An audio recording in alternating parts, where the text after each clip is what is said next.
current or would-be adults that crave a childless existence have committed a heinous crime. Selfishness! Selfishness? Really? I've heard it quite a bit and it puzzles me. Why is not having a child considered selfish? Oh, you don't know what you're missing out on. Society actually should favor the choice to have kids over the choice not to have kids. Well, we're gonna find that out. We're gonna find out if there's actually a decline in people not having children. I'm not having children. I'm not either. No. If so, why people are electing to not have kids. You don't have any kids. I do not. That has helped me succeed as well. Who's better off? Parents or non-parents? Yeah, I don't want kids when I grow up. Don't worry, son. You'll change your mind one day. And the thumbnail. Is not having kids selfish? Part 1. Are we doing a Children of Men sequel?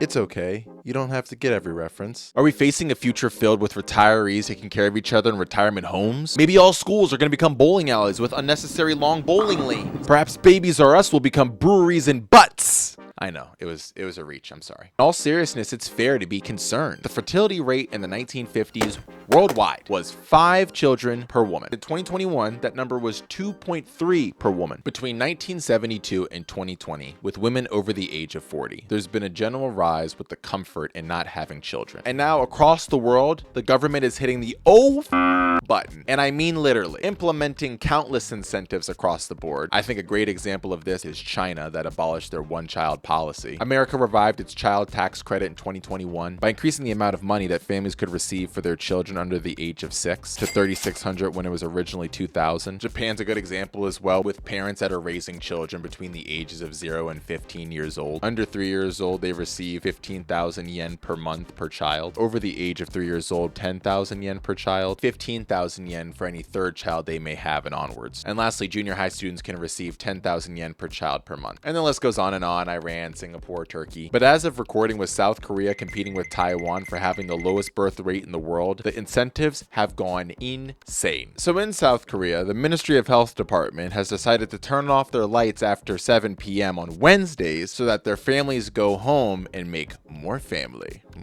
Eyebrows. And I was just curious about the validity of making a decision such as this. Ironically enough, single women are more likely to have sex between Monday and Thursday. Women in relationships are more likely to have sex on Friday and Saturday. So you kind of miss the mark. Best case scenario, you get off of work at 7, your commute is about 30 minutes, let's just say. You get home at 7:30, and what, 7:30 is horny time, but 8 p.m. is not? Sorry, sweetheart, I know I'm a little bit late. It's been a hell of a day. That's okay. I know exactly what you need, big boy.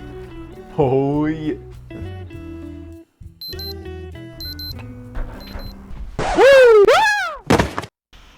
Baby, you all right? I told you, sweetheart, don't look at the eyes, look at the hips. They're gonna tell you where I'm going. Doesn't look good though. Hang tight, I'm gonna get you some ice. And even if you want to disregard the whole time thing, I mean, Wednesday? I'm tired on Wednesday. It's hump day, man, not hump day. I want to lay down, watch Markiplier, and debate whether or not Amazon is going to keep the Fallout series great or if they're going to turn it into a Promised Neverland situation.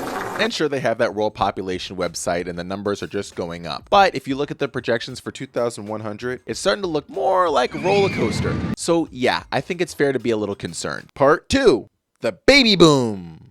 You get it? See, I'm making a reference to the actual baby boom because in that case, there was a really big increase in the children, and now it's kind of the opposite. See, I actually reference it in this, why aren't y'all having babies? In the US, talking to non-parents between the ages of 18 and 49, 44% were likely to not have kids in 2021 compared to 37% in 2018. And we don't need to just use America, we could turn to Japan. Specifically in Osaka, it's the 3rd largest prefecture in terms of population density. And there, 49.4% between the ages of 18 and 29 didn't want to have children. England and Wales, 1971, 18% of women that reached the age of 30 had no children. Now, you're looking at roughly 50%. And if you want to bring it all together, the reasons are pretty straightforward. Cost of living, anxiety over the future, just not wanting them, or not having a partner, which, yeah, I can see.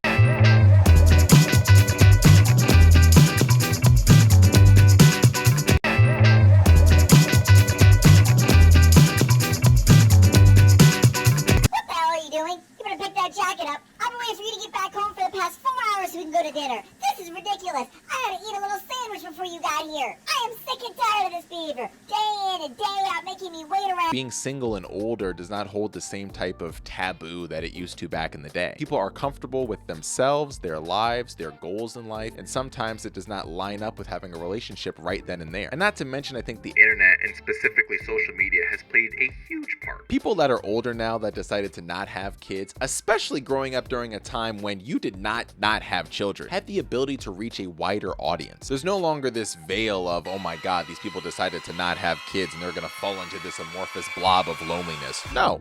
You're seeing them and they're doing fine. And so now when you look online, you have this wide range of being able to see people that have decided to have kids and not have kids. I mean, the whole baby boomer thing didn't happen because, man, people sure were excited about World War II ending. I mean, yes, people were excited about World War II ending, but also the economy was thriving. Compared to now, the cost of living is the highest it's ever been. People in their 30s still have roommates and the world is literally on fire. Climate change, fear of war, and everything else in between, but mainly, people just want to live their lives for them. So I can understand this shift in mindset, and honestly, I don't blame them. Part 3. Who's happier, parents or non-parents? Don't judge me, I'm tired. It's late here. So a handful of reports came out where they collected data from 22 different countries between the ages of 50 and 70. You had empty nesters and non-empty nesters, basically people that decided to not have children, and by default, they are empty nesters. Which, as a side note, I cannot imagine raising a child between the ages of 60 and 70. Hey, Dad. I just want to let you know really quick, I'm going to go out and grab some food with my friends. What? My friends. Huh? My friends? One more time. Food. Friends. Grab. Huh? I'm going to pick up some bread from the grocery store. Go pick up my dialysis medicine on the way back. Yeah, okay. Can't hear an ass. I heard that. But looking at it, 34% of men that decided to not have kids listed themselves as very happy. 37% went to men that had kids but are currently empty nesters. 31% went to men that had kids that are still living at home. For the women, it was 39%, 35%, and 30% accordingly. When you're measuring something like happiness, it's really hard to gauge as is, and those numbers are so close anyway, we're just gonna call it a wash. Turning to regret, and I've heard it 1,000 times. Oh, you're gonna regret not having kids when you're older. Well, finding the data on that is a little bit tricky. That being said, I did find a report published in 2021 surveying Americans between the age of 18 and 74. But with it, it more so focused on adults that had kids and whether or not they regretted how many they had. 19% didn't have kids nor want them. 9% had kids but wanted fewer. 34% were happy with the amount that they had. 24% had kids and wanted more. And 13% didn't have kids but they wanted them. But finding any surveys where parents talk about them flat out not wanting children was almost impossible to find. And that makes sense for one, who was openly going to volunteer that they regret having their children. Two, once you've had that kid and lived that experience, you've changed. I'm sure maybe having an unexpected pregnancy isn't ideal at that time, but as you get older, you grow to learn with the outcome and you change as a person, ideally for the better. And basically having a survey out there that's asking if you regret it is asking if you regret everything you've experienced with this child. On the flip side, I ran into the same issue. It's hard to find people that did not have kids that openly say they regretted it. That being said, I still looked into a variety of different message boards and blogs and unofficial surveys, and I saw far too many people saying that they were completely okay with their decision to not have children. Now, I can't stop hearing about this. Who's gonna take care of you when you're in retirement, when you're old and decrepit? Well, look something up. 55% of Americans say that they're going to help their parents financially in retirement. Specifically, 14% currently are, and 41% say that they are going to. And personally, I think that that is wonderful. Just one quick question, really fast. How? 1 in 5 Americans over the age of 50 do not have a retirement savings. 61% are worried they're going to have enough money to support them in retirement. So you've got a really large amount of people that need financial aid. Here's the problem. Research came out that 45% of Americans between the age of 18 and 34 are completely financially independent from their parents. And if we just ignore the 55% that are not, saving for the future, paying for college, buying a home, finding a spouse, you know, the basic building blocks to the American dream. Well, unfortunately, they're leaving people in crippling debt. People's FICO scores are looking like the end sum of a regular season NBA basketball game. So while these desires for these people are very noble and wanting to help their parents, there are no guarantees. Even if we disregard all the financial pieces, the main point is this: your children do not owe you anything. If I buy paintbrushes, canvas, and I tell people I'm gonna be making these amazing works of art, should I start? Would it be nice? Yeah. Am I obligated to? No. They could collect dust between all my other creative endeavors, and that would be that. It is an extreme comparison, and yeah, you should help your parents, especially if they were there for you growing up. But simply stating, well, my kids will be there during my retirement is a very bold statement to make in terms of why parents are better off than non-parents. Sure, there are different cultures and beliefs that prioritize older people in their age and helping them throughout retirement. Regardless, it's not an even spread. There are so many scenarios that can lead to kids not being able to provide for their parents later in life. The reality of it sometimes is that the people that we will turn to in our older age is our alternative family, our friends, the people that we've made a part of our lives as we've grown up and gotten older. Because kids, they're not magic 8 balls. You don't get to shake them if you don't like the outcome. It's a lottery, and you don't get to choose the number, or even if the ball gets chosen. All you get to do is play. That's it. And lastly, legacy, which I don't even know how we got here. I think people are confused as though we live in the 16th century and we have a surplus of powdered wigs, pocket watches, and as if we're living during the monarchy. A few people here and there will make a name for themselves in the grand scheme of things. I could just pluck someone from the cauldron of future irrelevancy. Kai Cenat. Is he currently irrelevant? No. He has brought people countless amounts of joy. He has completely changed the way that we view and see streaming. Currently one of the top streamers on Twitch, if not just streaming platforms in general. And I'm sure he is going to continue doing some really cool stuff. But 200, 300, 400 years from now, is he still going to be as relevant as he is today? Probably not. And so with stuff regarding legacy, I find it a fool's errand to debate whether or not having kids is better than the alternative. How amazing it would be if they would carry on your name. Because yeah, there are amazing people out there that have done a tremendous amount of good and will continue to. But then again, I feel as though people like Joyce and Lionel Dahmer, they may beg to differ. Part 4, the thumbnail. I can do YouTube well. Are you selfish for not having kids? No, because if you are, so is Dolly Parton, Rosa Parks, Dr. Seuss, Isaac Newton, Florence Nightingale, Helen Keller, and her teacher Anne Silverman, and Jesus. Is Jesus selfish?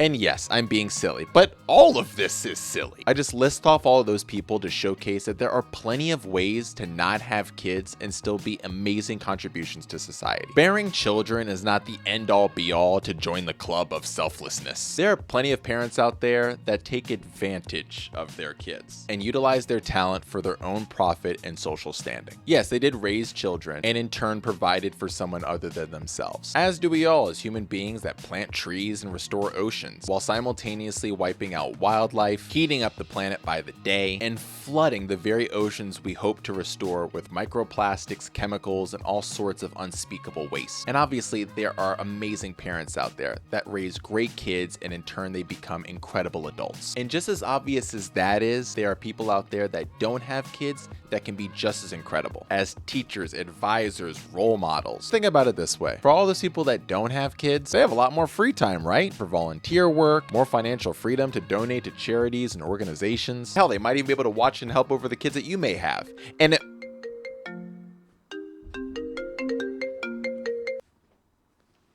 hey bud, this Sunday, the whole week.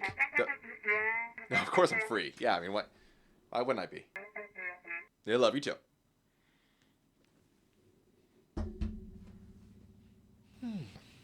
This is a community. As different members of this community, we all have different roles to play. And just because someone does not take the same role as you does not diminish their value when it comes to their contribution to society. It's a person's choice that defines their character, not their choice to have a kid. Bring someone into this world because you want to, not because you were told to. Because if you're doing it for anything or anyone else, then whose life is it really? This is it.